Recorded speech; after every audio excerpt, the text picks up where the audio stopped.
Olá, sejam bem-vindos e bem-vindas ao podcast Trilha da Vida, o lugar onde a gente dá voz a histórias inspiradoras e emocionantes de pessoas especiais e que de alguma forma se relacionam com o cuidar.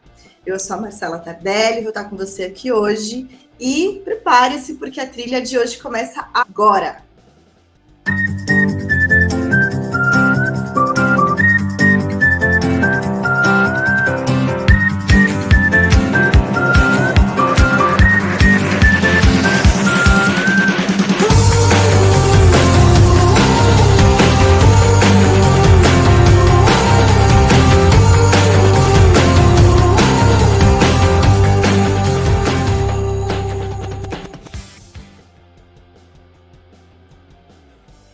E hoje eu tenho a honra de trazer um amigo muito querido para essa tela aqui, para vocês ouvirem, Devandro Reis Santos. Seja muito bem-vindo ao Trilha da Vida, Dê. Que bom que você está aqui com a gente hoje.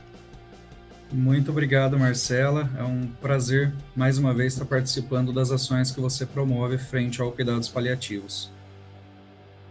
Dê, o pessoal de Pira, tudo conhece você, mas o nosso programa, ele está abrangendo, assim, um nível nacional. Então, conta para a galera. Quem é o Devandro? Mas conta quem é o Devandro que vive fora do hospital também. Vamos lá. Bom, Devandro é um enfermeiro, sou graduado há 12 anos pela Fundação de Ensino Otávio Bastos, interior de São Paulo. O Devandro também é o pai da Maria, apaixonado por ela. O Devandro é uma pessoa que gosta muito de estudar, gosta muito de interagir com as atualizações que tem, principalmente na nossa área, né? Na área da saúde. Sou bem eclético, gosto de tudo um pouquinho na nossa área e fora também. E o que você gosta de fazer quando você não está no hospital? Marcela, não estando no hospital, gosto muito de estar com a Maria, sem sombra de dúvidas, de passear com ela. Sou fã de um shopping, adoro um shopping. Adoro passear, ver gente, pessoas. Gosto muito da natureza também. Sou apaixonado pela natureza, cachoeira, e entre outras coisas que o interior paulista pode nos oferecer, né? Tantas coisas boas que a gente tem. Tem uma riqueza, né, de oportunidades para a gente fora do trabalho muito maior do que São Paulo, né? A gente fica muito restrito, assim, à questão comercial, a lojas, como você disse, ao shopping, a coisas assim.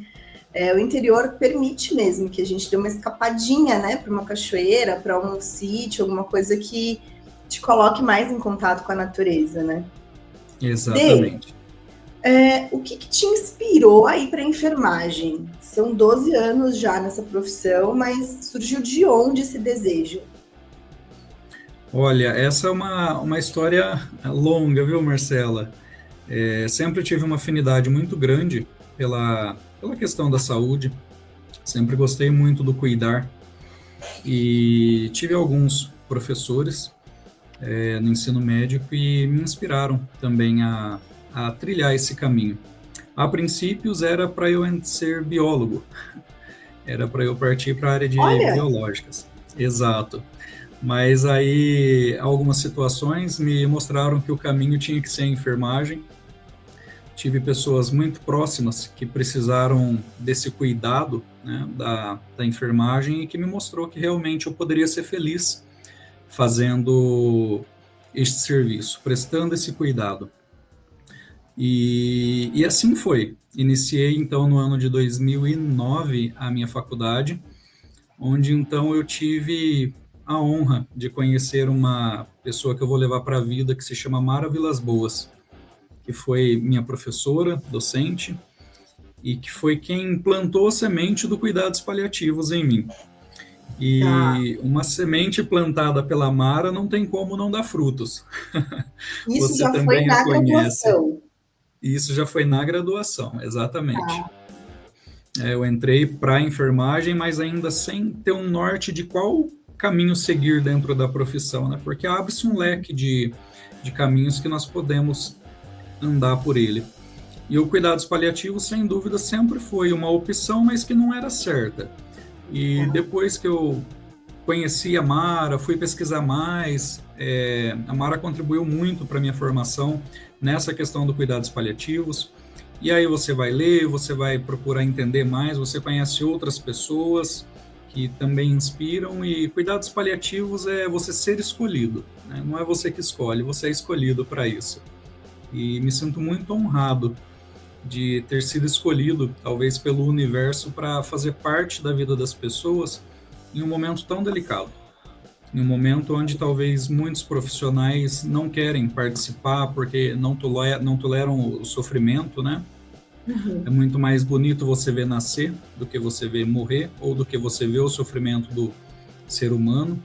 Mas, além disso, é muito bonito a gente pensar o que eu posso fazer Uhum. nesse momento. Qual que é o... Talvez eu não possa fazer exatamente nada, mas o eu estar ali do lado do meu paciente, dando a ele a entender que se precisar eu estou aqui, já é Uhum. muita coisa. E o Uhum. Brasil muito tem se conquistado nessa questão do paliativo, né? A gente caminhou muito Sim. nos últimos anos. E ainda se faz necessária essa melhora, né? Mas estou muito contente. Estou muito contente com o que eu venho visualizando nas redes, encontrando na internet, de o quanto mais o empoderamento dos profissionais tem tomado conta frente ao Uhum. cuidados paliativos. Uhum. Aí você saiu da faculdade já mexido, tomado por essa formiguinha do cuidado paliativo, que eu falo que ela existe, vai cutucando a gente, né? Vai provocando a gente para fazer algumas coisas nessa área. E aí você já logo na sequência já foi trabalhar na Santa Casa ou não? Então, assim que eu me formei, demorou 6 meses para eu me colocar no mercado de trabalho. E meu primeiro Uhum. emprego foi num hospital de Piracicaba também, que chama Hospital dos Fornecedores de Cana. Um hospital que Ah, faz um legal. trabalho magnífico também, É incrível. super E lá eu referência tive a na honra, região, né? super referência, exatamente. E neste hospital eu tive o prazer imenso de trabalhar no setor de cuidados paliativos e transplante de medula óssea. E Ah, o encanto pela profissão foi se tornando cada vez maior, né? O uhum. contato, o networking que a gente faz ali dentro do hospital. Então, essa foi a minha primeira experiência. Depois desse hospital, eu migrei então para a Santa Casa de Piracicaba, do qual eu permaneci até agora, em janeiro deste ano, quando eu me desliguei. E da transição de hospital foi basicamente esses dois. Tive também as oportunidades de trabalhar em alguns lares de idosos, na ILPI, que também o cuidados paliativos está diretamente ligado ao cuidado do idoso, principalmente em algumas fases, né?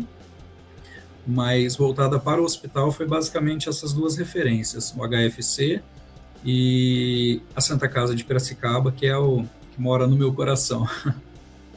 No nosso, né? Porque olha, No quem nosso, sem vai dúvidas. naquele lugar é assim, é um acolhimento em todos os sentidos, não só para os pacientes, Sim, mas para todos os apoiadores, colaboradores, assim, as pessoas que todas as vezes que eu estive lá com vocês, eu sempre fui muito bem recebida.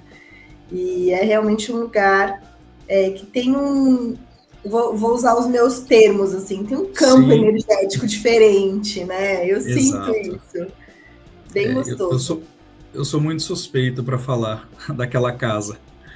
É Aquela uma casa é casa. muito especial para mim.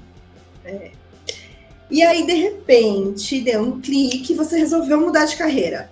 Não. Exato. Foi bem isso É, mesmo, um clique.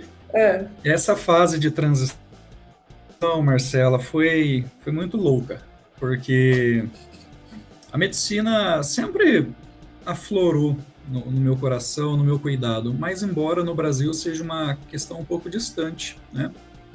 Por custos, por você ter que se dedicar somente aos estudos e não ter como ter uma renda, né, para se manter estudando.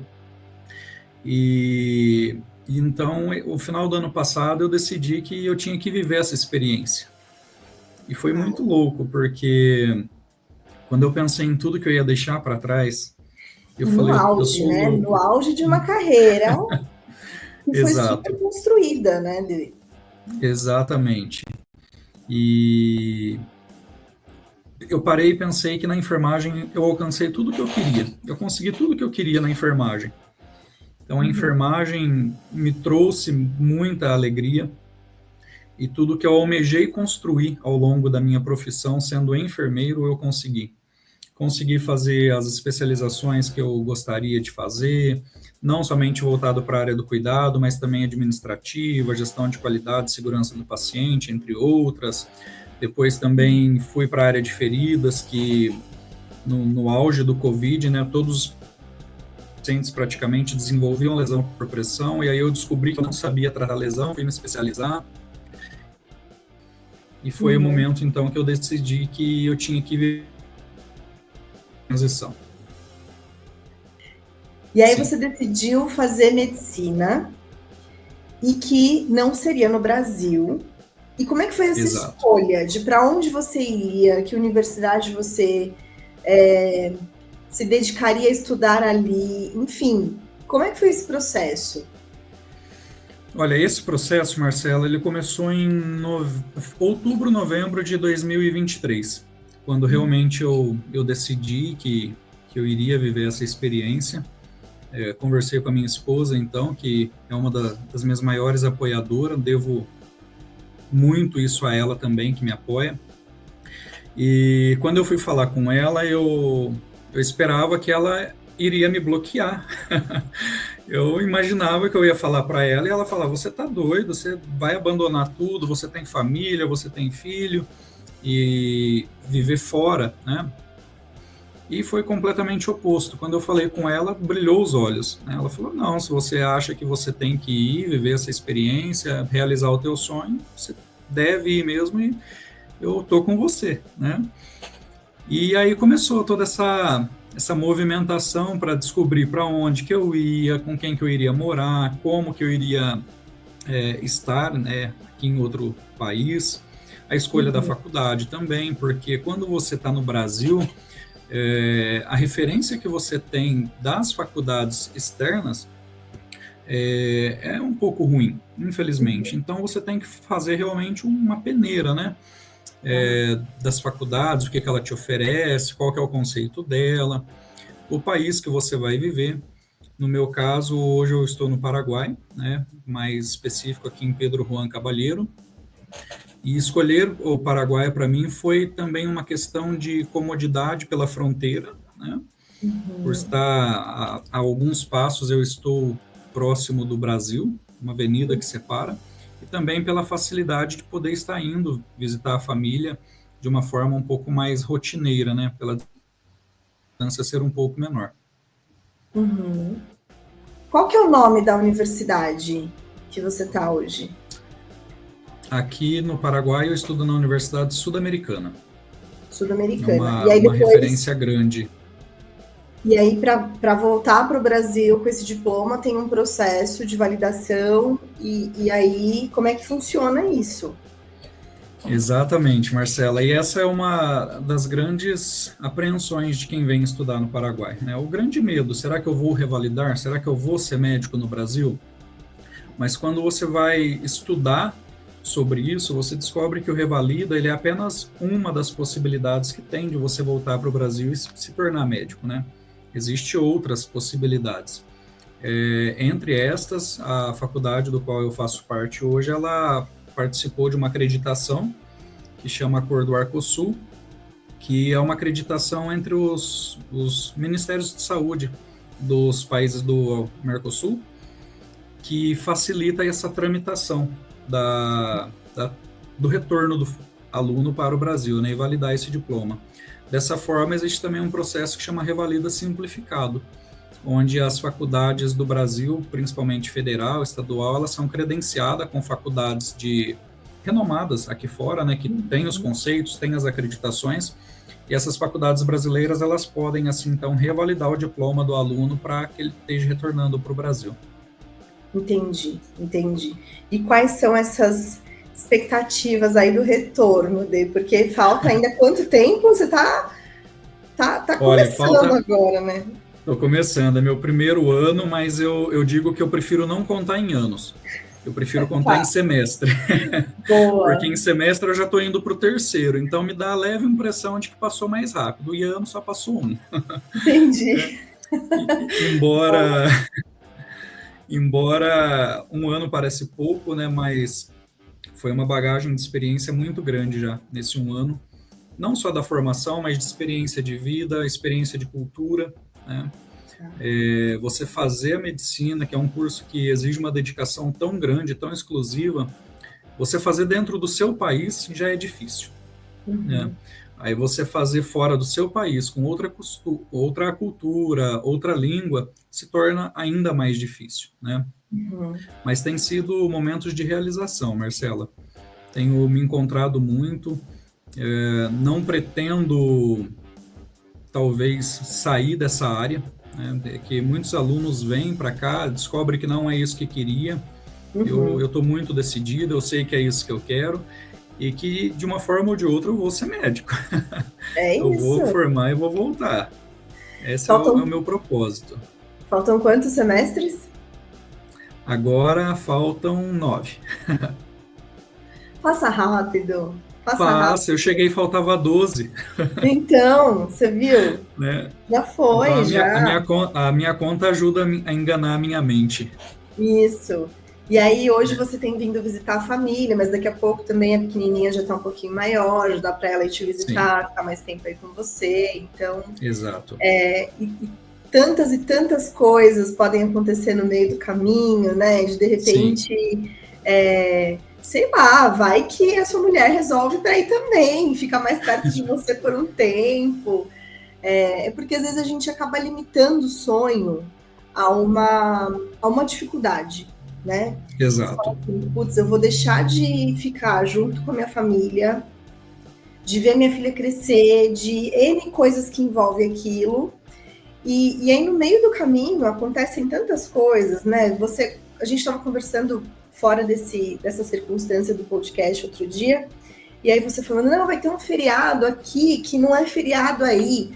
Então, assim, isso possibilita você estar aqui um tempo a Sem mais dúvidas. que era previsto. Então, às vezes você vai, assim, encontrando essas facilidades também no caminho que vão ajudando o seu sonho a ser concretizado, né? Com De alguma certeza, maneira. com certeza. Sim. E, E, e aí você pode falar. e a questão da tecnologia também, Marcela, facilitou muito, né, para gente. Porque hoje nós estamos aqui falando praticamente ao vivo, né, vendo a face um do outro, coisa que há tempo atrás isso não era possível. Sim. Então, quando eu paro para pensar nessa questão, eu digo que eu vim realizar o meu sonho na idade certa. Porque se fosse tempos atrás, talvez eu não resistiria a esse processo.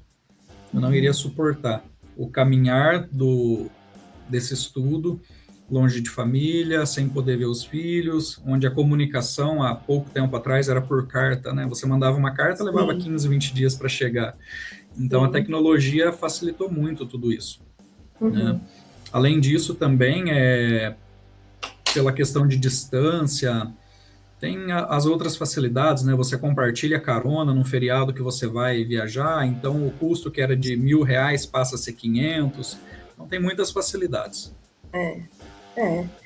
E como é que tá aí a questão de adaptação sobre a sua vivência? Comida, rotina, tá sentindo falta de alguma coisa especial?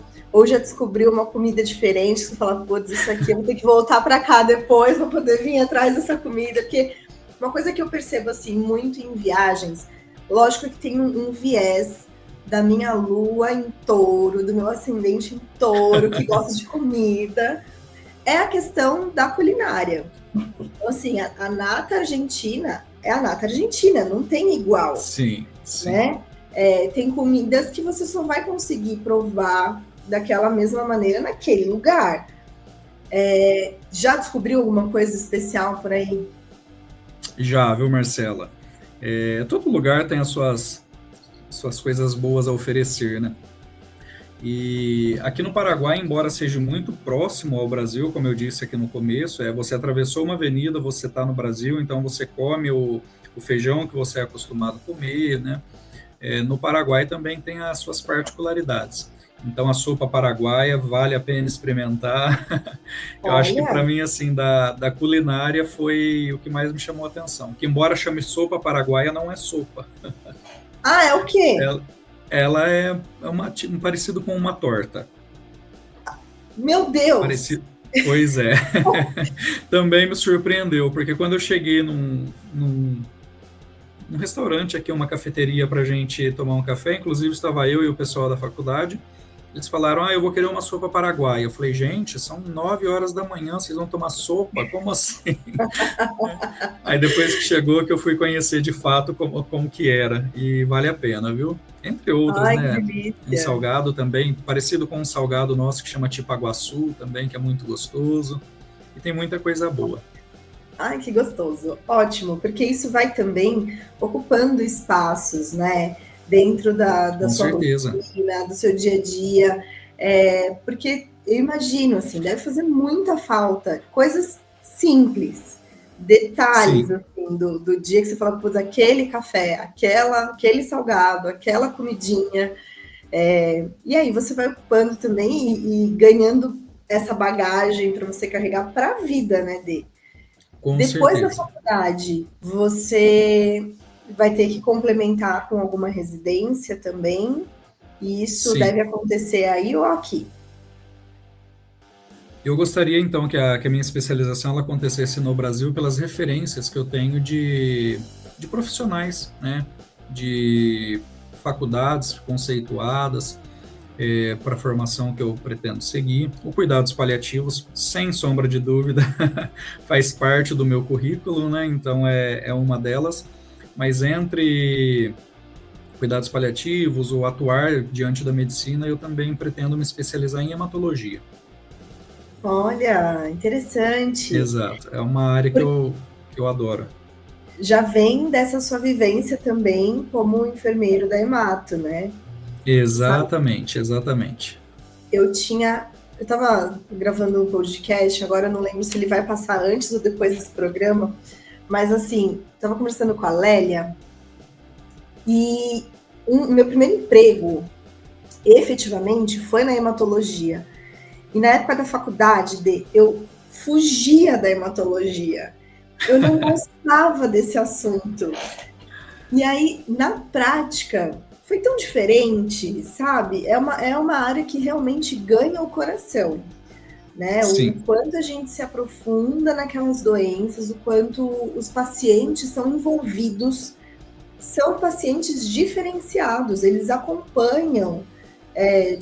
Imagina, eu trabalhava no SUS, naquela época, gente, 2008, os pacientes já com notebook marcando quais eram os resultados dos exames deles, porque eles acompanhavam assim fielmente hemograma, para ver como é que estava os leucócitos, a plaqueta, porque ele sim, sabia que se a plaqueta tivesse assim, ele não ia tomar banho no chuveiro, sabe?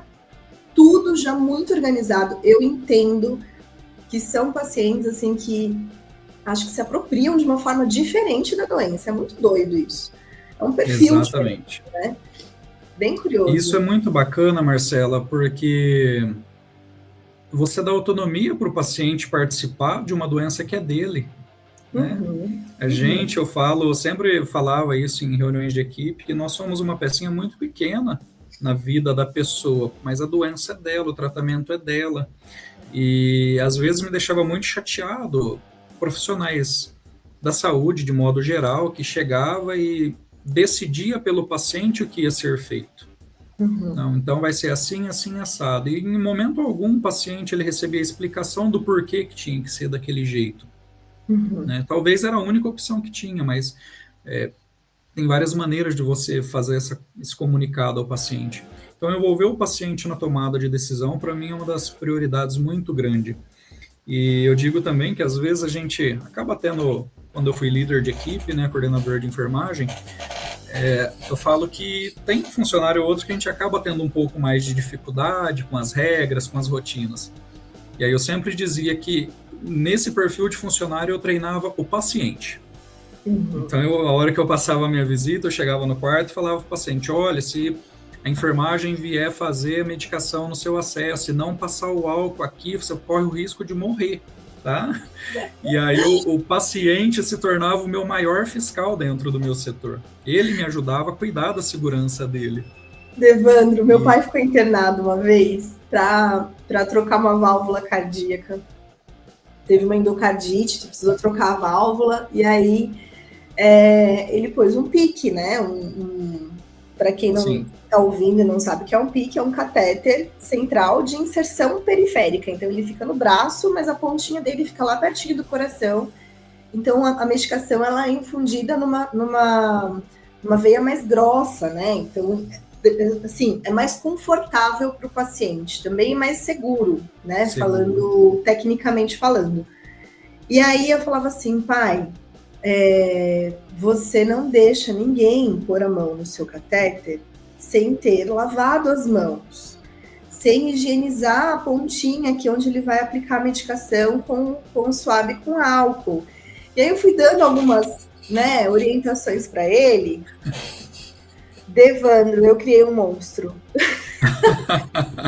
O enfermeiro da noite falava assim, o seu pai, ele não deixa a gente fazer nada que não sei o que. E eu pensando comigo, mas não tá certo, né? Tem que lavar a mão, tem que higienizar direitinho o catéter. Então, tem essas coisas, a gente vai criando pequenos monstrinhos, mas que vão ajudando a gente nesse processo, porque no dia a dia, na rotina, a gente acaba deslizando em alguns momentos, né? Sem e aí dúvidas. é nesse deslize que vem a infecção, que vem uma complicação. Então, a gente cria monstrinhos por uma boa causa. Com certeza. E a rotina, né, Marcela? A gente acaba robotizando muito as coisas. E muitas vezes não é nem intencional. Você chega, entrei no quarto, já vou falar com um paciente, não lavei a mão, mas muitas vezes aquilo foi automático, não foi por intenção do profissional. Sabemos que às vezes é deslize mesmo, né? Mas vamos acreditar que foi sem intenção. Sem intenção. Dá um recadinho para alguém que está pensando em mudar de carreira, mas ainda está meio preocupado, porque eu acho que assim, eu fiz algumas coisas na minha vida que as pessoas falavam assim para mim, nossa, você é muito corajosa. Mas eu acho que tem algo que é além da coragem, né? Ela faz parte desse processo, mas é uma junção de coragem com organização e planejamento. Então, assim, se você simplesmente larga tudo e vai fazer outra coisa, isso não é coragem. Isso pode ser até uma insanidade, dependendo... Uma loucura, do que você tá exato. fazendo, né? Mas assim, você estava lá no auge da sua carreira e você falou, não, eu vou parar aqui e eu vou correr atrás de um sonho que vai me fazer chegar em outro lugar, porque é como se a gente mirasse o topo de uma montanha e quando você chega no topo daquela montanha, você olha para o lado e fala assim, opa, tem aquela outra montanha, eu vou subir até o topo daquela outra montanha que é mais alto. Tem gente que se acomoda naquele primeiro topo e tá tudo bem, né? Se encontra ali e quer ficar ali. Mas você chegou no topo de um Everest, eu vou dizer assim, porque é uma profissão onde você realmente tinha ali o seu reconhecimento, não é uma profissão fácil, que exige muito estudo, muita dedicação, tempo da nossa vida emocional e mental, né? Não só a nossa parte física, mas que demanda muito da gente em vários aspectos. E por isso eu faço questão de chamá-la de Everest. E aí você chega lá e fala assim, tá bom, ótimo, cheguei no topo do Everest, agora eu vou para uma outra escalada, né? Junta a coragem, mas junta esse planejamento. Então, Com o que certeza. você traz para essas pessoas que estão ambicionando essa mudança e às vezes estão muito preocupados, porque podem estar justamente nessa fase da vida, né, profissional? Correto. Marcela, veja bem, como eu disse, na enfermagem eu alcancei tudo que eu gostaria de ter alcançado. E aí começou a me deixar incomodado, porque eu me sentia numa zona de conforto. Não só por realizações, é claro, extremamente feliz por ter chegado aonde eu cheguei. Com 33 anos de idade, eu era coordenador de uma equipe de 50 funcionários, ou talvez um pouco mais. E isso me deixou, assim, plenamente numa zona de conforto, de fato. E eu acho que a zona de conforto é o lugar mais perigoso que uma pessoa pode viver. Uhum. Mais perigoso, porque ela te impede de ir além, ela te impede de fazer ainda mais, né? E muitas vezes a gente ouve falar enfermagem por amor, né? E no caso, enfermagem com amor. E com o amor que eu tenho pela enfermagem, eu decidi fazer essa transição, porque eu gostaria de fazer ainda mais, ter mais conhecimento, poder fazer mais pelos meus pacientes. Muito me inspira Cicely Saunders, né, que foi assistente social, Ai, meu enfermeira, Deus, já vai fazer médica. assistência social depois. Ai, Jesus. Esse não está no meu planejamento ainda, mas tudo pode mudar. Vai que. E também, Marcela, penso que essa fase da transição, tudo depende do que eu ainda quero para minha vida. Eu tenho minha filha de 5 anos que, quando a gente fala de profissão, eu já trabalho isso com ela, para ela ir tentando descobrir o que ela acha interessante na vida dela, embora seja pequena ainda para tomar essa decisão, mas ela sempre teve uma admiração muito grande pela minha profissão, e ela sempre falou que ela iria também ser, mas ela iria ser médica. Ela não queria ser enfermeira, ela iria ser médica. E eu comecei a entender que para Maria ser médica ia exigir um esforço muito maior do pai e a mãe dela. Então, eu estar fora do Brasil hoje cursando medicina é justamente para que ela não tenha que vir para cá um dia, para que ela possa fazer perto de casa, perto do pai e a mãe, da família dela. Uhum. Então, essa transição ela é exatamente isso. O que eu ainda quero para mim, o que eu ainda espero da minha vida, né? Tem gente que não espera nada e está tudo bem, né? Conheço profissionais maravilhosos que fazem um trabalho fantástico e falam, é isso daqui que eu quero para mim, pronto, não quero mudar disso. E está tudo bem, né? Eu acho que um grande defeito nosso hoje, da população em si, é projetar nas pessoas o que a gente quer para a gente, né? E para mim é uma aventura. Para mim é uma aventura e eu acho que eu vou acabar a medicina, eu vou descobrir que eu ainda estou na zona de conforto, vou querer outra coisa, talvez ainda dentro da mesma profissão, sem sombra de dúvidas, mas sempre tá buscando mais. Perfeito. Dê, qual que é a moral dessa história? Qual é a moral da minha história? Veja bem, Marcela, eu tive o prazer de cuidar do melhor paciente da minha vida. O melhor paciente da minha vida e o maior mestre que eu tive, que foi o meu pai. Tive a honra de cuidar dele em cuidados paliativos. Eu e meus irmãos, né, que foram peça fundamental. E diante desse cuidado, eu descobri que a moral da minha história é que a gente tem que ser sempre luz na vida das pessoas, porque a escuridão já tem muito. Então, como pessoa ou como profissional, por cada vida que passar pela sua mão, né, seja luz. Seja luz na vida dela. Às vezes, né, é impossível, você entra num quarto, você encontra alguém na rua que te xinga e tudo mais, revoltada com a vida, mas ainda assim, né, a gente tem a possibilidade de fazer a diferença no dia daquela pessoa, naquele momento, talvez.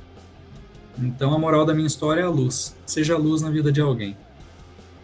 Sensacional e super alinhado, assim, com a nossa intenção desse podcast também. Conheço um pedacinho muito pequeno do Devandro, perto da imensidão que ele é.